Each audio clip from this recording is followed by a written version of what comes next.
예, 안녕하세요. 이렇게 또 다시 만나서 반갑습니다. 환영해 주셔서 감사드리고요. 또 처음 뵙는 분들 또 이곳에서 같이 또 인사 나누고 말씀 나누게 됨을 인하여 하나님께 감사드리고 또 여러분 모두에게 하나님의 풍성하신 축복이 임하시기를 기도드립니다.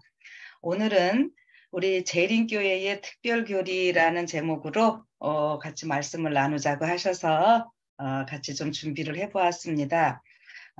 여러분 우리가 지금 이 세상에 수많은 교파가 있습니다. 성경 하나를 가지고 기독교 중에서도 수많은 교파가 있게 되고 이 예언의 신을 가지고 우리 재림교회 안에서도 수많은 파가 지금 갈라져 있고 이런 상황이지요. 이런 가운데서 우리가 다 진리를 추구하는 자들로서 이 시대에 살고 있을 때에 특별히 제7일 안식일 예수 재림교회라고 하는 한 이름 하에서 우리가 어떤 것을 믿고 어떤 것을 실천하면서 살아가는가 하는 것은 참으로 중요합니다. 그래서 우리가 요즘은 정체성이라는 표현도 많이 쓰고 있죠. 그래서 우리의 정체성이 어떠한 것인지 또 알 필요가 있는데요. 특별히 많은 기독교가 이 세상에 있지만 우리 제7일 안식일 예수 재림교회도 기독교입니다. 기독교는 뭐예요? 예수 그리스도를 우리의 삶의 중심으로 삼고 사는 사람들입니다.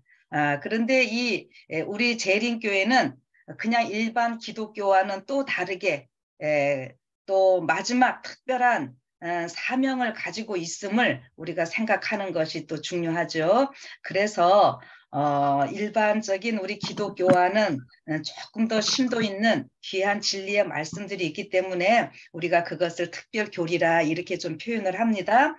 그래서 그 특별교리는 우리가 많이 있겠지만은 7가지로 우리 요람에 좀 분류를 해놓고 있어요. 그래서 우리 그 엄목사님 하시는 1, 2, 3 그 바이블 교재 이런 데도 다 잘 정리를 해놓으셨는데 제일 첫 번째는 안식일이고요.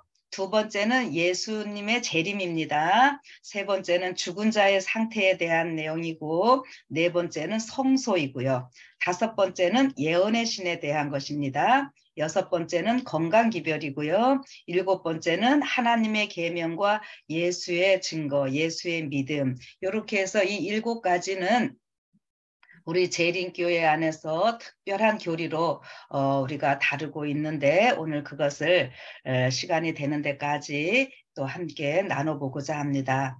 자, 제일 먼저 여기 안식일에 대해서 생각을 해보고자 합니다. 우리 안식일 하면은 제일 먼저 어떤 것이 떠오릅니까? 창조의 기념일. 예, 창세기부터 우리가 이렇게 시작을 하면은 이 지구가 어떻게 생겼는지, 우리 인간이 어떻게 시작됐는지, 우리가 이 모든 것들을 알 수 있는 책이 이 창세기입니다. 그런데 이 창세기 1장, 2장은 하나님께서 이 지구를 창조하시는 과정을 이렇게 말씀을 하시는데 창세기 2장 1절에서 하나님께서 뭐라고 말씀을 하셨는가 하면은 천지와 만물이 다 이루니라 하나님이 지으시던 일이 일곱째 날이 이를 때에 마치니 그 지으시던 일이 다함으로 일곱째 날에 안식하시니라. 하나님이 일곱째 날을 복주사 거룩하게 하셨으니 이는 하나님이 그 창조하시며 만드시던 모든 일을 마치시고 이날에 안식하셨음이더라. 아멘. 여러분들 이 말씀은 우리가 처음 신앙 시작할 때부터 아주 많이 들었던 말씀이죠. 그래서 이 안식일은 창조의 기념일로서 이 안식일에 하나님께서는 복을 주셨고 먼저 거룩하게 하셨다고 하는 거죠. 그래서 1장에 보면은 첫째 날부터 여섯째 날까지 이 말씀을 하시고 일곱째 날에는 하나님께서 그 모든 것을 아주 너무너무 좋았기 때문에 또 쉬시면서 이 날을 다른 날과는 거룩하게 하셨다라고 하는 겁니다. 그리고 이날을 쉬시고 그 다음에 복을 주셨다. 이 세 가지는 아주 중요한 것입니다. 예. 그래서 우리가 이제 다른 날과는 다르게 구별하는 것, 이것이 아주 중요합니다. 어떤 사람들은 매일의 삶이 다 안식일처럼 사는 것, 그렇게 생각하는 거, 이거요, 맞습니다. 그리고 아주 중요합니다. 그러나 일곱째 날은요, 더 구별하는 거 필요합니다. 분명히 다른 날과는 구별된다고 했어요. 그래서 일곱째 날 그렇게 생각을 하시고요. 그 다음에 하나님께서 창세기 1장 27절에 보면은 하나님이 자기 형상고 하나님의 형상대로 사람을 창조하시되 남자와 여자를 창조하시고 하나님이 그들에게 복을 주시며, 여러분 하나님께서요 인간을 만드시고 제일 먼저 하신 것이 무엇인가 하면은 복을 주시는 일입니다. 예, 우리가 하나님의 형상대로 창조받은 것도 참 감사한 일인데 그 다음에 어떻게 해요? 우리 인간을 만드시고 제일 먼저 하신 것이 복이에요. 여러분 복 받는 거 좋아하시잖아요. 근데 이 복을요 첫째 날, 둘째 날 이런 때 주셨다고 그러지 아니하시고 어떻게 했어요? 제7일 안식일에 복을 주셨다 그랬어요. 그래서 복 받은 날, 복 받은 인생이 어떻게 하는 겁니까? 그 복의 근원 대신 하나님을 예배하는 겁니다. 그래서 안식일은 창조의 기념일. 그래서 이 안식일은 우리가 그런 차원에서 지금 예배를 드리는 이러한 것을 우리는 잘 알고 있습니다. 그런데 이제 이 창조의 기념일로서의 안식일에 대해서는 오늘 아마 여기 계신 분들은 의심의 여지가 없으실 거예요. 그래서 안식일에 이제 예배를 드리는데요. 이제 그것과 더불어 우리가 꼭 기억해야 될 것은 그냥 일반적으로 우리 지금 제7일 안식일 예수 재림 교회 말고도 안식일에 예배 드리는 이러한 자들이 또 있습니다.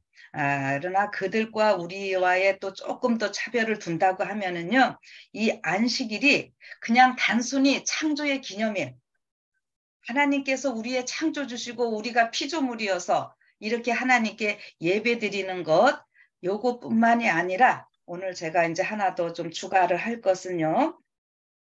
이 창세기부터 출애굽기, 레위기, 민수기, 신명기 이것을 모세오경이라고 말을 하고 율법서라고 말하고 이것을 우리가 이제 구약 성경이 히브리어로 쓰였으니까 요즘은 그냥 토라라고 하는 표현을 많이 쓰는 것 여러분들 들으실 거예요. 그래서 토라 하면은 기본적으로는 이 모세오경을 말합니다. 그런데 조금 뭐 더 넓게 우리가 표현을 한다면은 구약 성경 전체가 하나님의 말씀 전체가 다 토라도 되겠는데 이제 기본적으로 우리가 모세오경을 토라라고 표현을 한다는 것 기억하시고 저도 그냥 토라라는 말을 좀 자주 쓰겠습니다.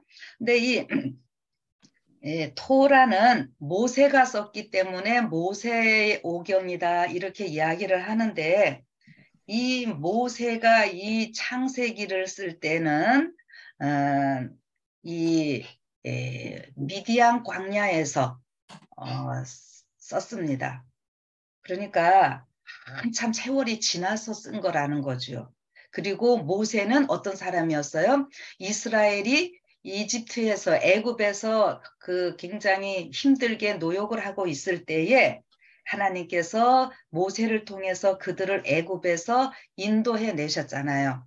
예, 그것은 그냥 이스라엘 백성들이 애굽이라는 나라에서 고통받고 있는 이런 상황에서 구원하시는 이 모습은 그냥 육체적인 어떤 구원만이 아닌 이 영적인 영원한 그 구원을 다 포함하는 이러한 일이거든요. 그리고 성경에서 애굽이나 바벨론은 죄의 세상을 상징하는 것입니다. 그래서 그러한 상황에서 이스라엘 백성들이 한 나라가 되어서 그 구원받는 이 모습을 이제 모세는 생각을 하면서 이 모세 오경을 다 기록을 했다고 하는 거죠. 그러면 무슨 얘기인가 하면은 이 지구가 죄가 있음으로 인해서 나중에 전화할게요. 이 지구가 범죄함으로 인해서 이 하나님의 구속의 경륜이 있게 되는 것을 우리는 잘 알고 계십니다. 그래서 이 모세 오경에 대한 것들을요, 이제는 구속의 관점에서 우리가 보아야 된다고 하는 거죠. 자, 그러면 뭐냐면은 지금 창조의 기념일로 우리가 하나님께 예배드리는 것, 이거 제가 말씀드렸어요. 창조의 기념일 꼭 기억하시고, 그런데 창세기 2장 1절에 천지와 만물이 다 이루니라 이렇게 했죠. 근데 여기 이룬다라고 하는 이 말에는요, 우리 요한복음 19장에 가면은 예수님께서 십자가에 운명하실 때에 어떻게 마지막 말씀하신 것이 어떤 것이었죠? 다 이루었다. 예, 다 이루었다 하시고 운명하셨어요. 예, 그게 바로 요 얘기입니다. 그래서 지금 이 창세기 1장, 2장에 대한 내용이 그냥 단순히 하나님께서 이 세상을 창조하시는 이야기로만 끝나는 것이 아니라 우리의 구속을 어떻게 이루어 가시는지 요거가 같이 포함된다고 하는 거예요. 그러면 무엇인가? 이제 범죄한 이후에 우리가 하나님을 섬기면서 또 제7일 안식일에 예배를 드리는 것은 창조의 기념일로서 하나님은 창조주이시고 우리는 피조물이기 때문에 예배를 드리는 것뿐만이 아니라 거기에 하나가 더 추가가 된다고 하는 거예요. 뭐냐면은 하나님은 우리의 구원자이시고 우리는 구원받은 백성으로서 하나님께 예배하는데 그것을 우리가 다른 표현으로 뭐냐면은 이 안식일은 구원의 기념일이다 이렇게 말을 하는 겁니다. 자, 그러니까 뭐예요? 창조의 기념일이고 구원의 기념일이에요. 그래서 다 이루었다고 말할 때에 여기서는 단순히 그냥 창조만 되는 것 같지만은 이 말에는 우리의 모든 구원까지 다 연결되어 있는 이러한 말씀이고 그래서 예수님께서 다 이루었다 하시고 십자가에서 죽으셨다고 하는 이 말씀입니다. 그리고 여기 다 이루었다라고 하는 말에는요, 히브리어는 이렇게 보면은, 이 구속을 다 이루는데, 우리 예수님께서, 이 창세기 2장 끝에 보면은 아담과 하와가 결혼하는 장면으로 끝이 나거든요. 그런데,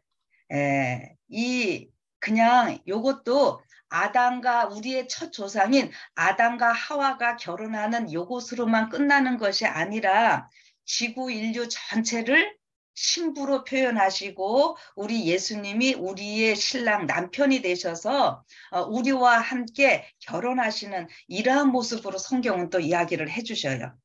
그래서 창세기에 이게 결혼하는 장면으로 끝나고 요한계시록 맨 마지막 가면은 어떻게 해요? 새 예루살렘 성이 내려오는데 신부가 신랑을 위하여 단장한 것 같더라. 이렇게 하면서 끝나는 거예요. 그럼 이게 무엇인가 하면은 결국 우리 인간이 범죄해서 죽게 되었지만은 창조주 하나님께서 이제는 누가 어떤 신분으로 바뀌시는가 하면은 구속주로 바뀌시고 구속주이시면서 신랑이 되셔서 신부를 위해서 모든 것을 이루시는 이러한 모습이라고 하는 거죠.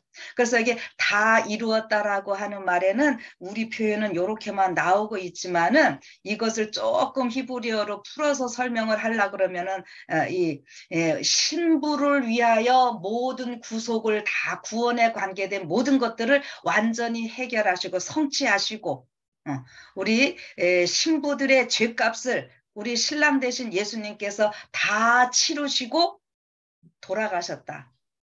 이 의미가 포함되어 있다는 거예요. 그래서 예수님께서 요한복음 19장에서 마지막에 그 포도주를 받고 돌아가시죠. 그래서 우리 인류의 죄값을 대신해 쓰는 쓴 잔, 쓴 잔을 다 마시고 우리의 죽을 그 죄값을 다 예수님이 대신 지시고 치르시고 돌아가시는 장면이 되는 것입니다. 그래서 이 안식일에는요, 이 창조의 기념일일 뿐만이 아니라 우리가 구원받은 기념일로서 안식일을 우리가 지키고 예배하는 것입니다. 그래서 출애굽기 20장 8절부터는 우리가 그 십계명 중에서도 특별히 그 안식일 계명이 나와 있는 것 여러분들 잘 알고 계시죠? 그래서 여러분들 이렇게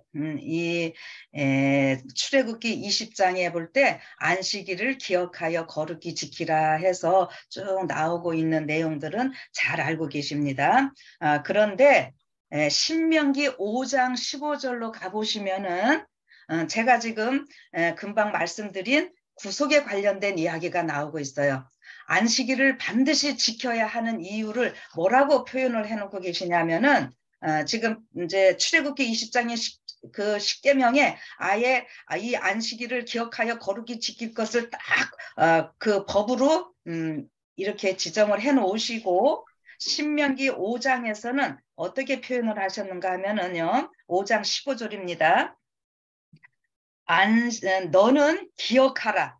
내가 애굽 땅에서 종이 되었더니 너의 하나님 여호와가 강한 손과 편팔로 너를 거기서 인도하여 내었나니 그러므로 너의 하나님 여호와가 너를 명하여 안식일을 지키라 하느니라. 아멘. 자, 이게 무슨 얘기인가 하면요. 하나님께서 이스라엘 백성들을 종살이하고 있는 노예 생활하고 있는 애굽에서 이스라엘 백성들을 애굽에서 구원하여 내신 후에 어떻게 했어요? 구원하셨어요. 그리고 나서 이들을 안식일을 지키라고 명령하셨다고 하는 겁니다. 그러면은 이게 무슨 말이에요? 우리가 보통 안식일을 지켜서 구원 얻는 것이 아니라 어떻게 된다고요? 구원받은 백성이기 때문에 이 안식일을 지킨다고 하는 거예요.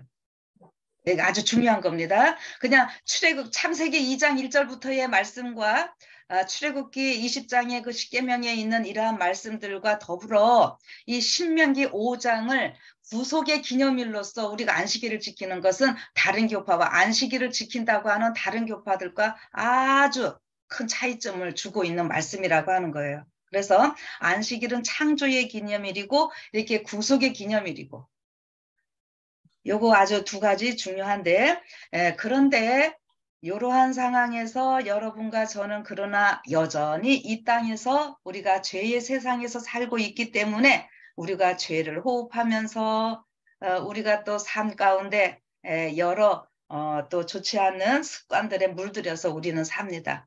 근데 우리는 누구를 믿는 거예요? 예수님을 믿어요. 그러면 예수님을 닮은 삶이 되어야 되는 거잖아요. 그래서 안식일에 예배를 드리면서 이렇게 하는 이유를 성경에는 또 특별히 에스겔서 20장 20절에는요 이런 말씀을 좀 해주고 있습니다. 어떤 표현이 있는가 하면은 에스겔서 20장 20절이니까 여러분들도 꼭 좀 기억하시길 바라면서요. 이 에스겔서 20장 12절에도 나는 그들을 거룩하게 하는 여호와인 줄 알게 하려 하여 내가 내 안식일을 주어 그들과 나 사이에 표징을 삼았었노라. 이런 표현과 20절에 또 뭐냐면 또 나의 안식일을 거룩하게 할지어다. 이것이 나와 너희 사이에 표징이 되어 너희로 내가 여호와 너의 하나님인 줄 알게 하리라 하였었노라. 예, 이런 귀한 말씀들이 있습니다. 그러면은요, 이 안식일은 우리가 창조의 기념일이어서 우리가 구원받은 기념일이어서 예배를 드리는데 이 안식일을 통해서 내가 하나님의 자녀다. 하나님의 백성이다. 이 사인을 보여주는 귀한 것이라고 하는 거죠. 그래서 이 안식일에 대해서는 우리가 아주 얘기할 게 많이 있는데 우리가 꼭 기억해야 될 것은 이 안식일을 통해서 우리가 성화가 되는 이런 날입니다. 아시겠습니까? 그래서 안식일에 예배를 드린다고 하는 것은 그냥 우리가 단순히 몸이 왔다 갔다 하는 이러한 어떤 건물 성전에 왔다 갔다 하는 것이 아니라 안식일을 기억하여 거룩히 지킨다고 할 때에 우리의 삶은 제7일 안식일을 통해서 누구를 닮아가는 삶이에요? 네, 거룩하게 하시는 하나님. 그러니까 결국 우리가 지금 이 땅에서 예수님 재림 기다리는데 품성 준비를 한다는 거잖아요. 품성이 누구 닮는다는 거예요? 예수님 닮는다는 거예요. 예수님은 거룩하신 분이에요. 우리가 거룩하게 되는 삶을 살아가는 거예요. 그래서 이거를 다른 말로 뭐라 그래요? 성화. 거룩할 성자의 대화, 거룩하게 되어 간다라고 하는 거죠. 근데 이 거룩하게 되어지는 이러한 삶이 어떤 날을 통해서 된다고요? 예, 제7일 안식일을 통해서 된다고 하는 거예요. 다른 날 통해서 되지 않아요. 다른 날은 복 주시고 거룩하게 구별한 날이 아니에요. 그래서 반드시 제7일 안식일에만 이 일이 이루어집니다.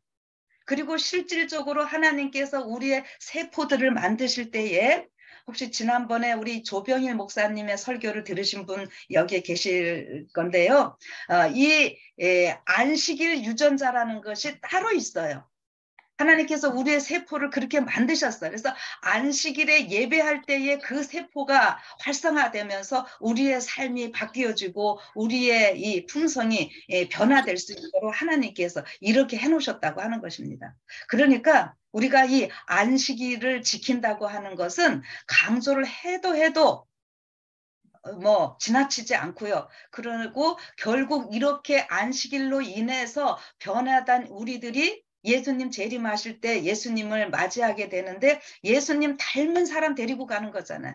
근데 어느 날을 통해서 예수님을 닮는다고요? 안식일이 사인이 된다 그랬잖아요. 결정적인 증거예요. 그래서 이 예수님 닮지 못하게 하려고 세상은 마지막에 어떻게 하는 거예요? 이 일요일 협령, 뭐 우리가 짐승의표 많은 얘기 하죠. 그래서 예수님 닮지 못하게 하는 이러한 일이 있을 때 우리가 마지막 때 끝까지 예수님을 닮고 예수님을 우리가 경배하면서 살아야 할 날이 안식일이라고 하는 것을 우리가 증명하고 살아야 되는 것이 이 마지막 시대에 또 특별히 마지막 남은 무리인 여러분과 제가 가지고 있는 사명 가운데 하나라고 하는 것이죠. 그래서 여러분 우리가 어떤 핍박과 어려움이 있다 할지라도 이 안식일을 목숨 걸고 지키는 것은 결국 우리의 삶이 예수님과 하나가 되는 이러한 일이라고 하는 것을 꼭 기억하시고 이 안식일의 중요성에 대해서 깊이 생각하시고 안식일이 또 조금만 말씀드린다면 내가 안식일을 지키는 것이 아니라 사실은요 안식일이 여러분과 저를 지켜주고 있다고 하는 것.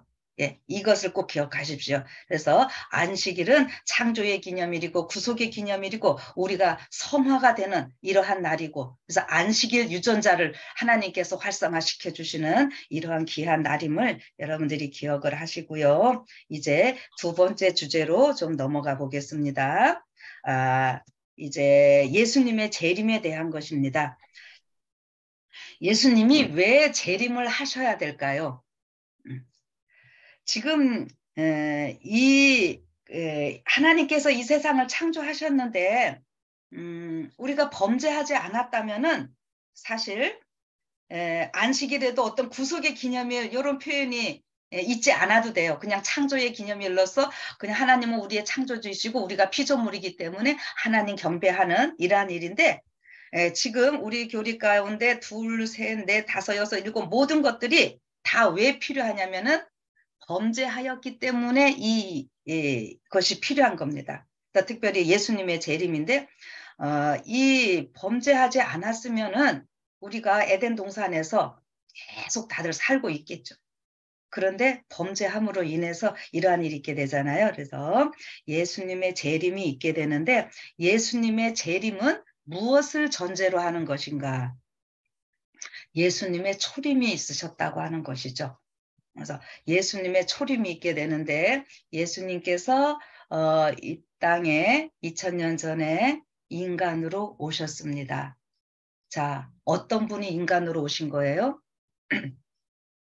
지금 제가 안식일 기별을 말씀드릴 때에 창조주 하나님이 범죄한 인간들을 위해서 신분이 바뀌었다라고 하는 표현을 아까 썼어요. 어떤 신분으로 바뀌냐면은 예, 구속주, 구원주, 그리고 혹은 또 우리의 이제 남편, 뭐 신랑 이런 표현이 성경에 나오고 있으니까요. 이렇게 신분이 바뀝니다. 근데 그렇게 바뀌려면은 어떻게 해야 돼요? 하늘에서 그냥 하나님으로서는 안 되죠. 신으로서는 죽으실 수가 없기 때문에. 그래서 어떻게 해요? 인간이 되시는 겁니다. 그래서 인간으로 이 땅에 오셔서 죽으시는데 그 죽으심은 단순한 죽으심이 아니라 바로 우리의 모든 죄값을 대신해서 죽으시는 대속의 죽음임을 우리는 잘 알고 있죠.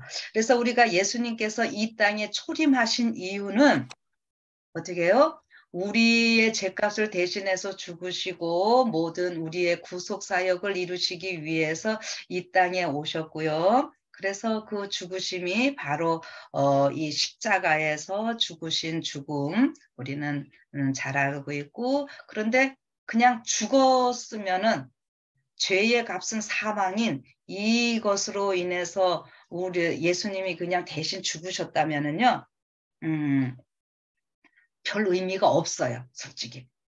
그런데 예, 이 예수님께서 죽으셨다가 장사되시고 3일 만에 부활하셨다고 하는 것.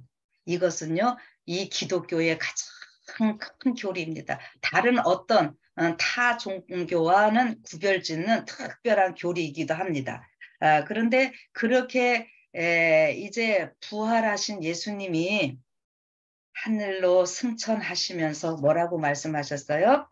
요한복음 14장 이것은 물론 아직 십자가에 달리시기 전에 하시는 말씀인데 이, 예, 이 요한복음 14장을 여러분들 재림의 허락의 장이다 이렇게 해서 또 많이 들어보셨을 거예요. 그래서 너희는 마음에 근심하지 말라 하나님을 믿으니 또 나를 믿으라 내 아버지 집에 거할 곳이 많도다 그렇지 않으면 너희에게 일렀으리라 내가 너희를 위하여 처소를 예비하러 가노니 가서 너희를 위하여 처소를 예비하면 내가 다시 와서 너희를 내게로 영접하여 나 있는 곳에 너희도 있게 하리라. 아멘. 네, 잘 아시는 말씀입니다. 자, 그래서 이것을 우리가 재림의 허락의 장이다 이렇게 해서 이야기를 하고 있는데 예수님이 실질적으로 지금 하늘로 올라가셔서 우리를 위해서 처소를 준비하고 계신다 그랬어요. 그 처소가 무엇인가 하면 바로 에덴 동산의 예루살렘 성을 건축하는 일입니다. 그리고 그것이 다 처소가 준비되면은 어떻게 한다고요? 다시 와서 우리를 데리고 가시겠다고 이렇게 약속을 하셨어요. 그러면 왜 이렇게 해야 되는가?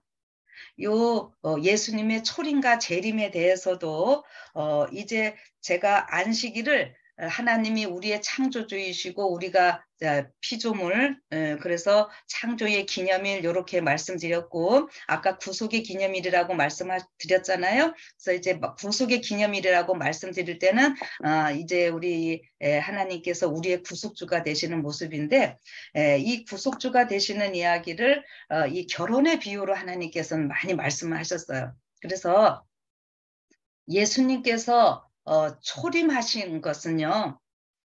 초림하셨던 요것은 우리가 예수님이 신랑이 되시고 우리가 이제 신부가 되는 이러한 상황에서 제일 먼저 신랑 신부가 결혼을 하려면은 결혼 전에 어떤 단계가 있는 거죠?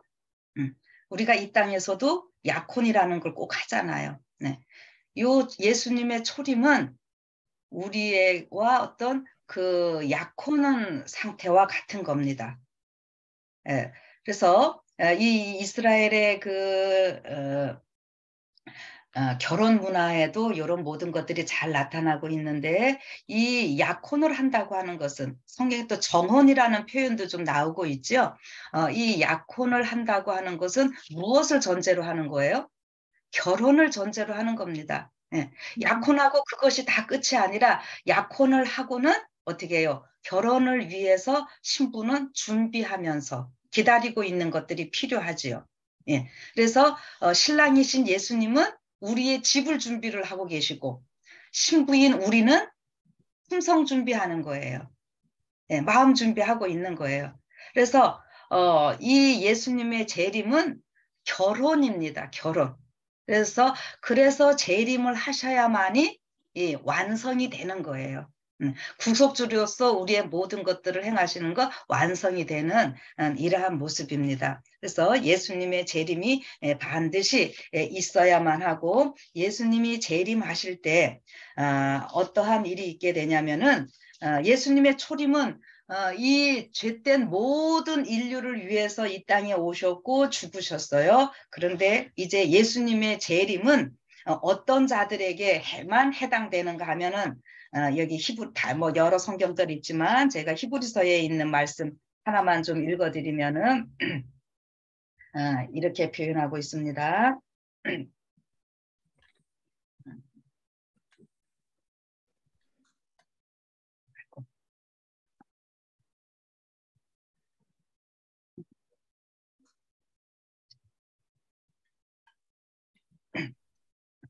히브리서 9장 27절에 있는 말씀 읽어드릴게요. 한 번 죽는 것은 사람에게 정하신 것이요. 그 후에는 심판이 있으리니 이와 같이 그리스도도 많은 사람의 죄를 담당하시려고 단번에 들이신 바 되셨고, 이거 십자가 사건입니다. 그리고 예수님 모든 것 하시고 이제 승천하셨죠. 단번에 들이신 바 되셨고 구원에 이르게 하기 위하여 죄와 상관없이 자기를 바라는 자들에게 두 번째 나타나시리라. 아멘. 예. 여러분, 두 번째 나타나시는 거, 재림은 어떤 사람들에게 해당되는 거예요? 예수님을 바라는 자들이고요. 그 다음에 죄와 상관없는 자들에게 나타나신다고 하는 거죠. 그렇다면은 여러분, 제가 아까 안식일에 대해서 자꾸 강조할 때에 거룩하게 구별했다고 그 날을 구별하셨다 그러고 우리도 그래서 에스겔서 20장에 있는 말씀을 아까 말씀드렸어요. 하나님과 우리 사이에 거룩하게 하는 표징이고 하나님의 백성인 사인이 표징이 되는 날, 이런 날. 그러니까 죄와 상관없이 사는 사람들은 어떤 사람들이에요? 안식일을 기억하여 거룩히 지키는 자들이 되겠죠. 그러니까 이게 다 연결이 되는 말씀입니다. 그래서 이러한 자들에게 두 번째 나타나시리라 이렇게 말씀을 하시는 겁니다.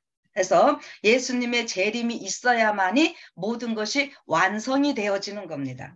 그래서 여기 창세기 1장에서 보면은 그 하나님께서 첫째 날부터 이렇게 만드시고요.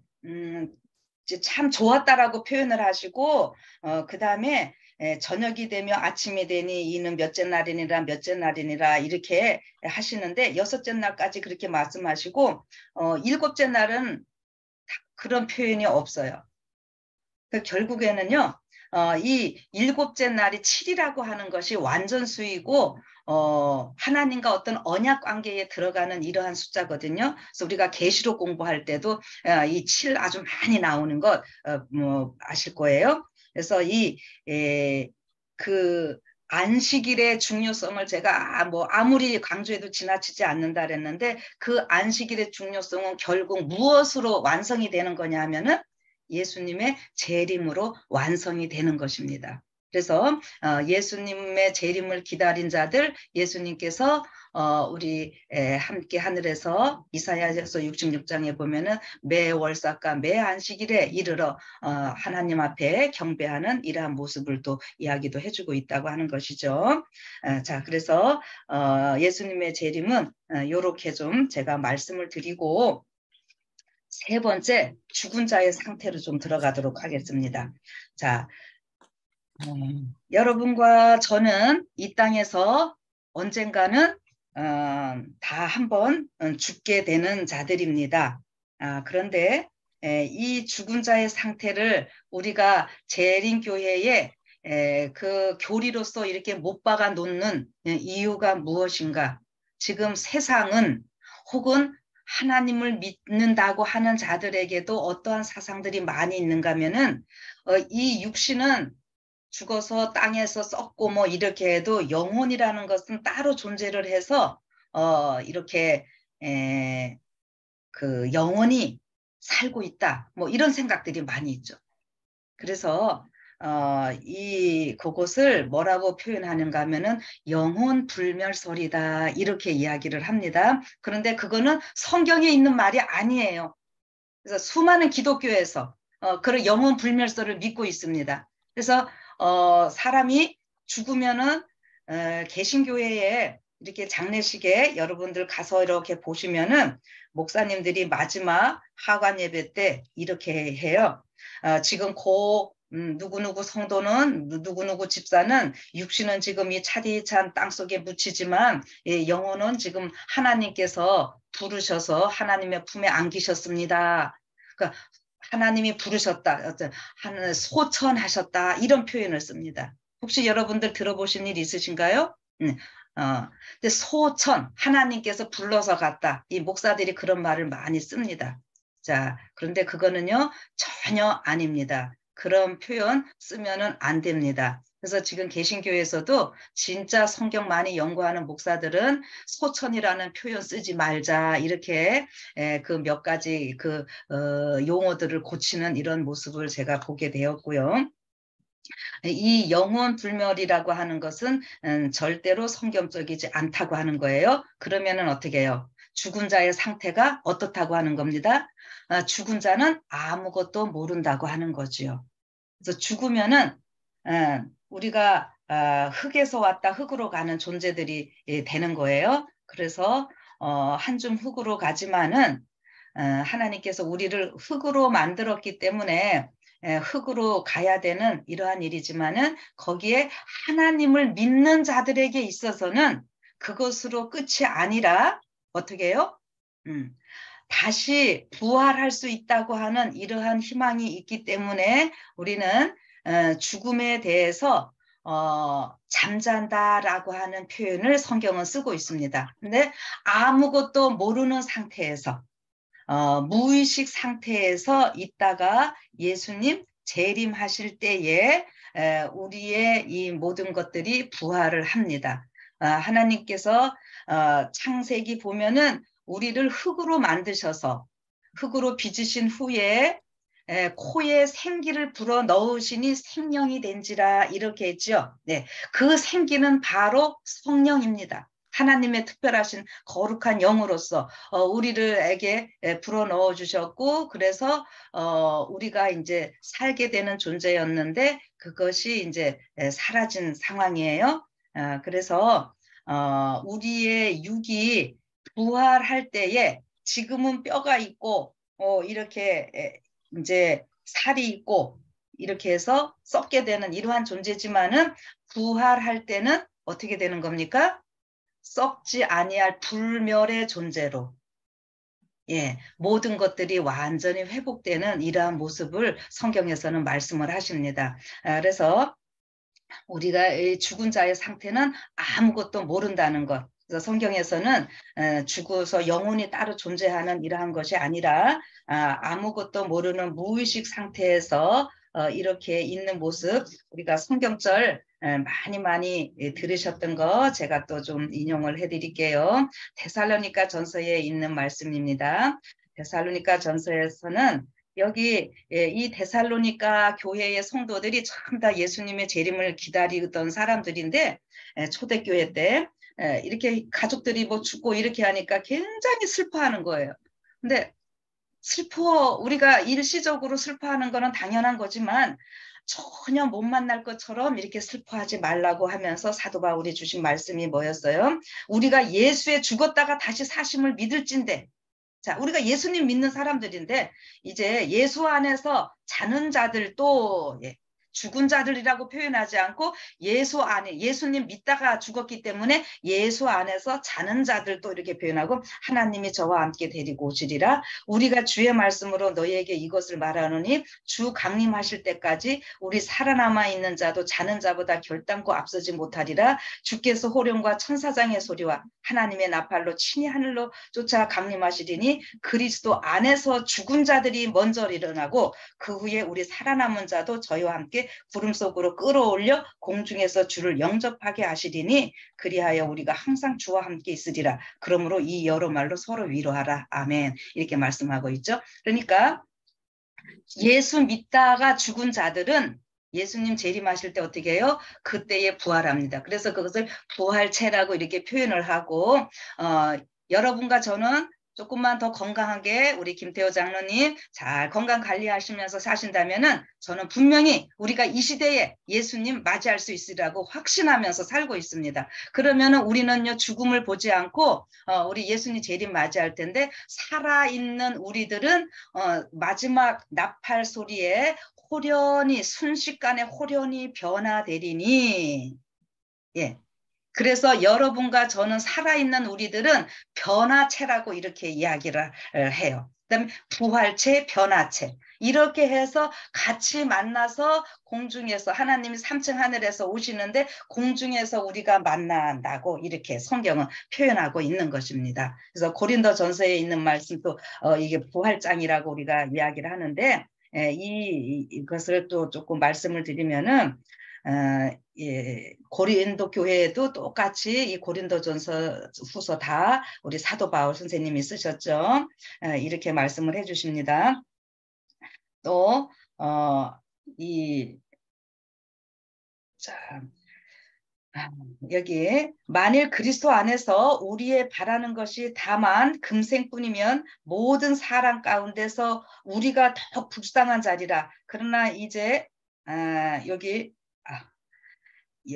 우리가 이 앞절에 다 무엇을 얘기하냐면은, 우리 예수님 너희가 어찌하여 죽은 자 가운데서 부활이 없다 하느냐. 만일 죽은 자의 부활이 없으면 그리스도도 다시 살지 못하였으리라. 그리스도께서 만일 다시 살지 못하셨으면 우리의 전파하는 것도 헛것이요 너희 믿음도 헛것이며 또 우리가 하나님의 거짓 증언으로 발견되리니, 이렇게 하면서 이 예수님을 믿는다고 하면서 부활을 못 믿는 거에 대해서 굉장히 견책을 하고 이 부활에 대해서 또 강하게 우리에게 확신을 주시는 말씀이에요.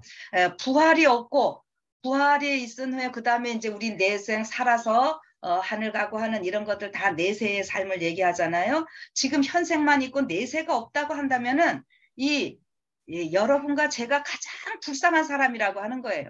왜요? 지금 세상에 하나님을 알지 못하는 사람들은 이 땅에서 한탕주의로 막 살고 있잖아요. 막 악하게 사는 것도 양심의 가책도 없고. 그러나 여러분과 저는 어떻게 해요?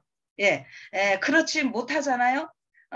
그런데 그래서 예수님의 재림을 믿지 못하고 부활을 믿지 못하고 내세가 없다고 금생만 있다고 생각하며 산다면은 우리가 가장 불쌍한 사람이라고 지금 사도 바울은 이야기를 하고 있는 겁니다. 그러니까 부활의 신앙을 믿는다고 하는 것이 굉장히 중요한 것을 얘기를 해요. 그래서 예수님께서 부활하신 것을 다시 얘기하면서 그러나 이제 그리스도께서 죽은 자 가운데서 다시 살아 잠자는 자들의 첫 열매가 되셨도다. 예수님이 부활하신 것을 우리를 위해서 또 부활하셨고 우리의 또 본으로서 부활하셨고, 그래서 예수님이 첫 열매가 되셨어요. 그럼 첫 열매가 되셨으면은 이제 여러분과 저는 또 뭐가 되는 거예요? 둘째 열매들이 되는 거죠. 잠자는 자들의 첫 열매가 되어서 여기 계속 나오는 말씀이 사망이 사람으로 말미암았으니 죽은 자의 부활도 사람으로 말미암는도다. 아담 안에서 모든 사람이 죽은 것 같이 그리스도 안에서 모든 사람이 삶을 얻으리라. 그러나 각각 자기 차례대로 되리니 먼저는 첫 열매인 그리스도요 다음에는 그리스도 강림하실 때에 그에게 붙은 자요. 예, 얼마나 귀한 말씀입니까? 예수님이 잠자는 자들의 첫 열매로서 있게 되셨고 오늘 여러분과 저는 그 소망 가운데 살고 있는 사람들입니다. 그러니까 여러분, 우리는 지금 예수님이 십자가에 달리셔서 죽으시고 부활하심으로 인해서 우리의 모든 것들이 다 해결되었고, 그래서 우리가 지금 이 땅에서 우리가 장례를 갈 때에 초상집을 간다고 하는 건데 초상은 첫 번의 상이라고 하는 얘기거든요. 여러분 그러면 두 번째 상도 있다는 거잖아요. 예수님 재림이 있듯이. 예수님이 우리 죄를 대신해서 죽으셨다고 하는 것은요. 이 둘째 사망을 당하셨다고 하는 얘기입니다. 지금 우리 앞전에 수많은 세대들, 수많은 사람들이 우리 주변에서 죽었는데요. 그들의 죽음은 어떤 죽음인가? 자연사, 초상, 한 번 죽는 죽음이에요. 그러면은 예수님의 죽음은요, 둘째 사망, 계시록에 나오는 둘째 죄를 완전히 소멸시키는 그 죽음인데 예수님이 십자가에 달리실 때에 엘리 엘리 라마 사박다니 나의 하나님 어찌하여 나를 버리셨나이까. 그러니까 이것이 바로 죄가 얼마나 무서운 거냐면은 하나님과 아버지 하나님과 예수님 사이를 분리시키는 거였거든요. 여러분 바로 이게 두려운 거예요. 이게 가장 큰 고통인 것이고 그래서 그 말씀은 예수님이 우리 인간의 둘째 사망이 바로 하나님과 우리가 영원히 끊어지는 이러한 것인데 그것을 예수님은 담당을 하신 것이기 때문에 지금 인간들이요 뭐 많이 아프기도 하고 또 뭐 고통스럽게 살다가 죽으시고 이렇게 했지만 죽음의 고통을 많이 얘기를 하잖아요. 그러나 이 지구상에서 지금 어떠한 사람도요 이 예수님이 당하신 그 사망의 고통을 당한 자는 아무도 없습니다. 둘째 사망의 고통을 당한 자는 아무도 없어요. 오직 예수님만이 둘째 사망을 당하신 것이고요. 오늘 예수님이 그렇게 당하심으로 인해서 여러분과 저는요, 이렇게 소망을 갖게 된 이러한 존재들이고, 그래서 우리가 이 요한복음 3장에 보면은 예수님을 믿는 자들에게는 이미 생명이 있고 구원이 있고 심판이 없고 예수님을 믿지 않는 자들에게는 이미 심판이 있다고 말을 하는 거거든요. 그러니까 여러분들이 우리가 구원을 받았다 안 받았다 하는 얘기는요. 구원받는 것이 좋은 일 많이 하고 뭐 이런 것이 아니고요. 어떻게 해요? 또 구원 못 받는 것이 누구 도둑질하고 살인하고 그런 것 때문에 아니라 하나님의 아들 이렇게 모든 것을 다 이루신 둘째 사망까지 다 담당하신 이 예수님을 믿었는가 안 믿었는가 이거에 의해서 우리의 구원이 결정된다고 하는 거예요. 그래서 우리가 지금 이제 제가 이제 또 부탁을 한번 드립니다. 우리가 기도하고 이런 거 할 때에 우리가 정말 하나님의 아들로서 자녀로서 우리가 당당하게 나아가는 이러한 것들이 필요하고 여기 요한복음 3장에서 이 말씀 한번 읽고 제가 좀 마치도록 할게요. 저를 하나님이 세상을 이처럼 사랑하사 독생자를 주셨으니 이는 저를 믿는 자마다 멸망치 않고 영생을 얻게 하려 하심이니라. 하나님이 지금 16절 읽었고요. 이거 잘 아시죠? 그 다음에 거 중요합니다. 하나님이 그 아들을 세상에 보내신 것은 세상을 심판하려 하심이 아니요. 저로 말미암아 세상이 구원을 받게 하려 하심이라. 저를 믿는 자는 심판을 받지 아니하는 것이요. 예수님 믿는 자들은 심판을 받지 않는다 그랬어요. 믿지 아니하는 자는 하나님의 독생자의 이름을 믿지 아니함으로 벌써 심판을 받은 것이니라. 제가 지금 둘째 사망 그거 설명했던 내용들입니다. 그리고 여기 다시 끝에요. 아들을 믿는 자는 영생이 있고 아들을 순종치 아니하는 자는 영생을 보지 못하고 도리어 하나님의 진노가 그 위에 머물러 있느니라. 요한복음 3장 이제 36절에 있는 말씀입니다. 그래서 오늘 다 7가지 다 하지는 않고 오늘 여기까지만 할 텐데요.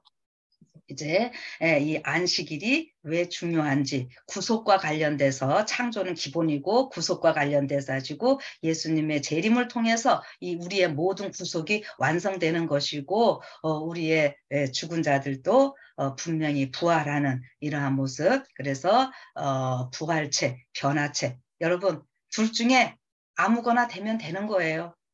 그렇죠? 이게 얼마나 큰 특권이고 영광입니까? 그래서 오늘 또 우리의 마무리가 오늘 하나님의 이 귀한 은혜 가운데서 예수 이름 부른 자들은 구원의 이미 들어간 자들로서 구원받은 자들로서의 우리의 삶이 어떠해야 되는지 이거를 자꾸 생각하며 살라고 제가 이렇게 말씀을 드리는 겁니다.